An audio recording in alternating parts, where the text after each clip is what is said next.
নমস্কার, চলে এসেছি একটা নতুন ভিডিওতে।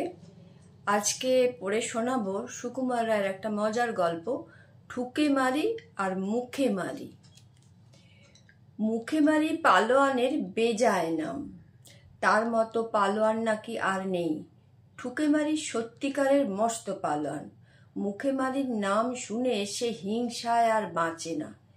শেষে একদিন ঠুকে মারি আর থাকতে না পেরে কম্বলের 90 মণ আটা বেঁধে নিয়ে সে কম্বল কাঁধে ফেলে মুখে মারি বাড়ি রওনা হলো। পথে এক জায়গায় বড্ড পিপাসা আর খিদে পাওয়ায় ঠুকে মারি কম্বলটা কাঁধে থেকে নামিয়ে একটা ডোবার ধারে বিশ্রাম করতে বসলো। তারপর চোঁচো করে এক বিষম লম্বা চুমুক দিয়ে ডোবার অর্ধেক জল খেয়ে বাকি অর্ধেকটাই সেই আটা মেখে নিয়ে সেটাও সে খেয়ে ফেললো। শেষে মাটিতে শুয়ে নাক ডাকিয়ে ঘুম দিল। সেই ডোবাতে একটা হাতি রোজ জল খেতে আসতো। সেদিনও সে জল খেতে এলো, কিন্তু ডোবা খালি দেখে তার ভারী রাগ হলো। পাশেই একটা মানুষ শুয়ে আছে দেখে সে তার মাথায় দিল গোদা পায়ের এক লাথি।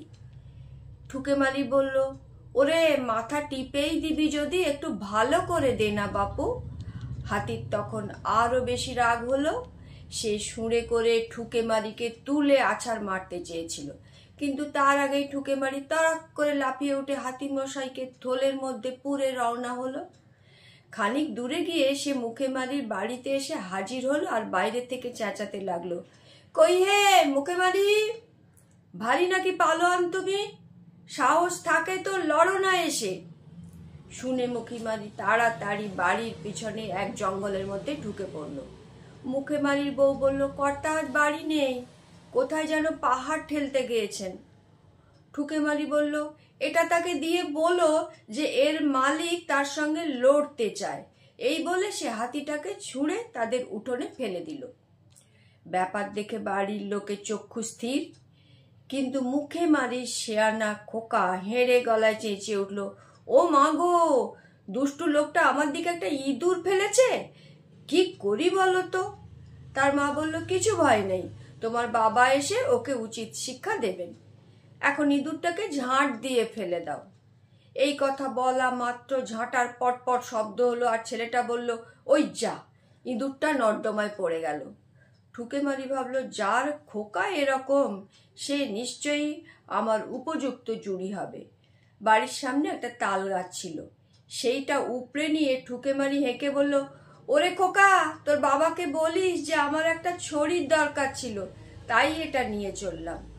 খোকা তৎক্ষণাৎ বলে উঠল, ওমা দেখেছো, ওই দুষ্টু লোকটা বাবার খোরকে কাঠি নিয়ে পালিয়ে গেল। খোরকে কাঠি শুনে ঠুকে মারির চোখ দুটো আলুর মতো বড় হয়ে উঠল। সে ভাবলো, দরকার নেই বাপু ওসব লোকের সঙ্গে ঝগড়া করে। সে তখনই হন হন করে গ্রাম সেরে নিজের গ্রামে পালিয়ে গেল।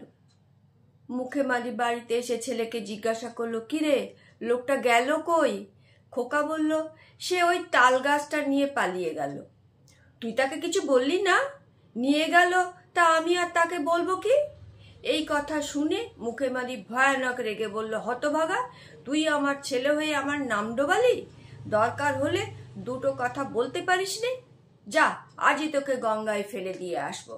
এই বলে সে অপদার্থ ছেলেকে গঙ্গায় ফেলে দিতে চলল। কিন্তু গঙ্গা তো গ্রামের কাছে নয়, সে অনেক দূর। মুখে মারি হাঁটছে হাঁটছে আর ভাবছে, ছেলেটা যখন কান্নাকাটি করবে তখন তাকে বলবে, আচ্ছা এবার তোকে ছেড়ে দিলাম। কিন্তু ছেলেটা কাঁদেও না, কিছু বলেও না, সে বেশ আরামে কাঁধে চড়ে গঙ্গায় চলেছে। কিন্তু মুখে মারি তাকে ভয় দেখিয়ে বলল, আর দেরি নয়, এই গঙ্গায় এসে পড়লো বলে। ছেলেটা চট করে বলে উঠল, হ্যাঁ বাবা, বড্ড জলের ছিটা লাগছে। শুনে মুখে মারির চক্ষু স্থির। সে তখনই ছেলেকে কাঁধ থেকে নামিয়ে বলল, শিগগির বল সত্যি করে, লোকটাকে তুই কিছু বলেছিস না কিনা? ছেলে বলল, ওকে তো আমি কিছু বলিনি, আমি মাকে চেঁচিয়ে বললাম দুষ্টু লোকটা বাবার খোরকে কাঠি নিয়ে পালিয়ে গেল। মুখে মারি এক গাল হেসে তার পিঠ থাবড়ে দিয়ে বলল, সাবাস ছেলে, বাপ কা বেটা। কেমন লাগলো এই গল্পটা জানাবেন সবাই। ভালো লাগলে আপনাদের ভালো লাগলে আমারও ভালো লাগবে। সবাইকে অনেক অনেক ধন্যবাদ, ভালোবাসা, নমস্কার।